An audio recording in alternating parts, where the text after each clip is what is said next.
యాన్ని ఇవాళ పేదలకు అందిస్తున్నాం. ఎక్కడైనా ఏ రాష్ట్రంలో అయినా ఈ భారతదేశంలో స్వతంత్రం వచ్చి 75 సంవత్సరాలలో నేను ఇవాళ సూటిగా సవాలు విసురుతున్నా. గొప్పలు చెప్పుకునేటోళ్ళు, జబ్బలు చచ్చుకునేటోళ్ళు, తొడలు కొట్టుకునేటోళ్లకు సూటిగా నేను సవాలు విసురుతున్నా. ఎన్నడైనా కలలో కూడా మీరు పేదవాళ్ళకు సన్న బియ్యం ఇవ్వాలి. ఈ సన్న బియ్యం తల్లిదండ్రులు కన్న తల్లి తన బిడ్డకు సంటి బిడ్డకు బుక్కడి పువ్వ తినిపించే పథకం ఎన్నడైనా మీరు ఆలోచన చేసిండ్రా? మీరు గడీలలో ఉండి సన్న బియ్యం తింటుంటే, దావతులు చేసుకుంటుంటే, బిర్యానీలు తింటుంటే, పేదవాళ్లకు దొడ్డు బియ్యం ఇస్తే వాటిని తినలేక పశువులకు దానా పెడుతుంటే ఎప్పుడైనా మీకు వాళ్ళ పట్ల కనికరం కలిగిందా అని నేను అడుగుతున్నా. ఇవాళ నేను అడుగుతున్న మిత్రుల ఈ వేదిక మీద నుంచి ఒక ఆయన అంటున్నాడు, ఇంతకాలం శ్రీధర్ బాబు గారు, అడ్లూరు లక్ష్మణ్ గారు అనేవాళ్ళు ఆయన పెద్ద మనిషి అని. ఇక ఆయన పెద్ద ఆయనను కాదో నాకైతే తెలియదు, కానీ ఆయన అంటున్నది ఏందయ్యా అంటే ప్రజాపాలన పోవాలి, పాపాల భైరవుడు రావాలంట. నేను అడుగుతున్న మా మిత్రులను, ప్రజాపాలన ఎందుకు పోవాలి? ఫామ్ హౌస్ల పండుకున్న పాపాల భైరవుడు ఎందుకు అధికారంలోకి రావాలి అని నేను అడుగుతున్న ఈ వేదిక మీద నుంచి. ప్రజాపాలన ఆ పెద్ద ఆయననో వాళ్ళ తాతనో వాళ్ళ ముత్తాతలో తెస్తే రాలేదు. ఈ ప్రజాపాలన వచ్చింది లక్షలాది మంది కాంగ్రెస్ పార్టీ కార్యకర్తలు త్యాగం చేసి తమ రక్తాన్ని చెమటగా మార్చి భుజాలు కాయలు కాసేలా మువ్వన్నెల జెండాను మోస్తే ఈనాడి ప్రజాపాలన వచ్చింది. నీ నెత్తి మీద దరిద్రం ఉండి నువ్వు జగిత్యాలలో ఓడిపోతే, ప్రజలు తిరస్కరిస్తే, నీకు మంత్రి పదవి ఇవ్వకపోతే ప్రజాపాలన పోవాలనా? ఇవాళ నిన్ను పెద్ద మనిషి అని మేము పిలవాలనా? పెద్ద మనిషి అని పిలిపించుకునే అర్హత నీకు ఉన్నదా? నేను ఈ వేదిక మీద నుంచి అడుగుతున్నా. నేను అడుగుతున్నా, ఇవాళ పెద్ద మనిషిని ప్రజాపాలన ఎందుకు పోవాలి, పాపాల భైరవుడు అధికారులు ఎందుకు రావాలో నువ్వు జవాబు చెప్పాలి. నీ పదవి కోసం, నీ అధికారం కోసం, నీ ఆకాంక్ష కోసం ఆనాడు 1983 చరిత్ర వెనక్కి వెళ్ళి ఆయన పుట్టు పూర్వతరాలు పుట్టు మచ్చలు ఇవ్వాలి. ఈ వేదిక మీద నుంచి నేను చెప్పదలుచుకున్నా. ఆయన నీతేంది, ఆయన జాతేంది, ఆయన దోస్తేందో ఇవాళ మీ అందరి ముందర నేను విజ్ఞప్తి చేయదలుచుకున్నా. మిత్రులారా, 1983లో తుమ్మల నాగేశ్వరరావు గారు సజీవ సాక్షి. ఆనాడు అన్న పెద్దలు నందమూరి తారక రామారావు గారు యువ న్యాయవాదిగా జగిత్యాలలో న్యాయవాది పదవిని బాధ్యత నిర్వహిస్తుంటే పిలిచి భుజం తట్టి నీకు ఎమ్మెల్యే టికెట్ ఇచ్చి నీకు ఎక్సైజ్ శాఖ మంత్రి ఇస్తే సంవత్సరం తిరిగే లోపలనే అన్న ఎన్టీఆర్ను వెన్నుపోటు పడిచి నాదెండ్ల భాస్కరరావుతోని జట్టు కట్టిన నువ్వు నాదెండ్ల భాస్కరరావు సోపతిని వదిలి కాంగ్రెస్ పార్టీలకు వచ్చి 40 సంవత్సరాలు పూర్తయింది.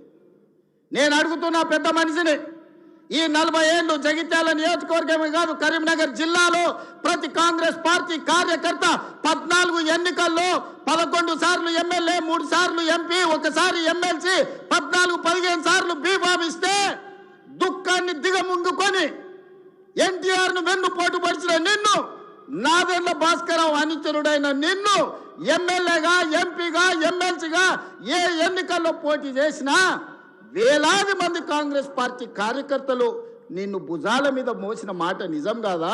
పల్లకిలో అసెంబ్లీకి పంపిన మాట నిజం కాదా? మిత్రులారా, 40 ఏళ్ళు నీ కోసం, నీ పదవి కోసం, నీ కుటుంబంలో జడ్పీటీసీ, ఎంపీపీ ఏ పదవి వచ్చినా నీ కుటుంబానికి ఇచ్చుకున్నా జగిత్యాల కాంగ్రెస్ పార్టీ కార్యకర్తలు మౌనంగా నీ కుటుంబానికి ఊడిగం చేసిన మాట నిజం కాదా? గ్రామంలో ఉన్నోడు గ్రామంలో ఉండాలి, మండలంలో ఉన్నోడు మండలంలో ఉండాలి, జిల్లాలో ఉన్నోడు నియోజకవర్గంలో ఉన్నోడు నియోజకవర్గంలో ఉండాలని పాపంది చేసింది నువ్వు కాదా? మొన్న నేను జగిత్యాల కార్యకర్తలను కలిస్తే ఒక్కొక్కరు తమ కష్టాలను మనసు విప్పి మాట్లాడుతుంటే నాకు ఆశ్చర్యపోయినా. గాంధీ భవన్ చూసి ఒక నాయకుడు చాలా సంవత్సరాల తర్వాత మెట్రోలో పోతుంటే గాంధీ భవన్ కనిపిస్తే ఆనందంతో కన్నీళ్లు గారిని ఆనంద బాష్పాలు గార్చిన మెట్రోలో నన్ను ఇట్లా గాంధీ భవన్ చూసిన మా నాయకుడు ఎన్నడూ నన్ను గాంధీ భవన్కు తీసుకుపోలేదని చెప్తుంటే నాకు నిజంగా మనసులో కలుక్కుమన్నది. ఇట్లాంటి కర్కోటకులైన నాయకులు ఉంటారా అని. అలాంటి నాయకుని కూడా జగిత్యాల ప్రజలు 14 సార్లు బీమా ఇస్తే ఎన్నో సార్లు ఓడిపోయినా వదలకుంటేనే ఆయన వెనకాల నిలబడి ఆయన గండగా నిలబడి ఆయన భుజాల మీద మోస్తే ఒక్క ఏడాది పదవి లేకపోతే మీ గుండెల మీద దాన్ని మిమ్మల్ని మోసం చేసి పారిపోతాడా అని నేను అడుగుతున్న మిత్రులారా, ఇది న్యాయమా? ఇదేనా నీ జాతి, నీ నీతి? ఈ వయసులో నువ్వు 40 ఏళ్ళు నీ జెండా మోసి నిన్ను మోసిన కార్యకర్తల గుండెల మీద దాన్ని మోసం చేసి శత్రువు చెంతను చేరుతావా? శత్రువు సంకలు చేరి ప్రజాపాలన పోవాలంటవా? ఇట్లాంటోడు పెడితే పెళ్లి కోరుకున్నాడంట, పెట్టకపోతే సావు కోరుకున్నాడంట. ఇంతకంటే ఉదాహరణ ఇంకేమన్నా ఉందా? నేను అడుగుతున్న పెద్ద మనిషిని, ఈ ప్రజాపాలన ఎందుకు పోవాలి? 10,000 కోట్ల రూపాయల ఆడబిడ్డలకు మహాలక్ష్మి పథకం ద్వారా ఆర్టీసీలో ఉచితంగా అమ్మవారిని దర్శించుకోవాలన్నా, అమ్మగారి ఇంటికి పోవాలన్నా, మా అక్కలందరినీ ఆర్టీసీలో ఉచితంగా ప్రయాణం ఇచ్చినందుకు ప్రజాపాలన పోవాలన్నా? తెలంగాణ ఉద్యమంలో సమిధలైన శ్రీకాంతాచారి, వేణుగోపాల్ రెడ్డి, ఈశాన్ రెడ్డి, కానిస్టేబుల్ కిష్టయ్య ఆదర్శంగా మొదటి సంవత్సరంలోనే 70,000 ప్రభుత్వ ఉద్యోగాలు ఇచ్చి గ్రూప్ 1, గ్రూప్ 2, గ్రూప్ 3, గ్రూప్ 4 డాక్టర్లను, ఇంజనీర్లను 70,000 ప్రభుత్వ ఉద్యోగాలు ఇచ్చినందుకు ఈ ప్రజాపాలన పోవాలనా? ఆనాడు ఒరేస్తే ఉరేసుకున్నట్టే అని మాట్లాడిన నువ్వు నీ ఫామ్ హౌస్లో 150 ఎకరాలలో ఒరేసుకొని 4,200 రూపాయల క్వింటాలు అమ్ముకొని నువ్వుంటే, రైతులు ఆత్మహత్యలు చేసుకుంటుంటే 8,000 కొనుగోలు కేంద్రాలను తెరిచి ఉత్తమ్ కుమార్ రెడ్డి గారు 2,58,00,000 మెట్రిక్ టన్నులు ప్రతి సంవత్సరం ఒడ్లు కొన్నందుకు ప్రజాపాలన పోవాలనా?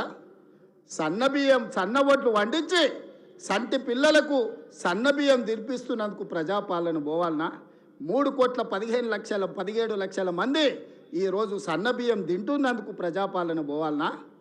ఇవాళ పేదవాళ్ళు డబుల్ బెడ్రూమ్ ఇల్లు అంటివి, డబ్బా ఇండ్లు వద్దంటివి, కొడుకు కోడలు ఉంటే ఏడ ఉంటారంటివి, అల్లుడు బిడ్డ పండుగ కొత్తే ఏడవంటారంటివి, కుక్క పిల్ల గొర్రె పిల్ల ఉంటే ఏడ కట్టేయాలంటివి. నేను అడుగుతున్న ఈడు ఉన్న మా యువకులను, మీ ఊర్లో డబుల్ బెడ్రూమ్ ఇల్లు వచ్చిందా? ఆ దరిద్రుడు మీకు ఇల్లు ఇచ్చిండా? 10 ఏళ్ళు మీకు ఇల్లు ఇవ్వలే కానీ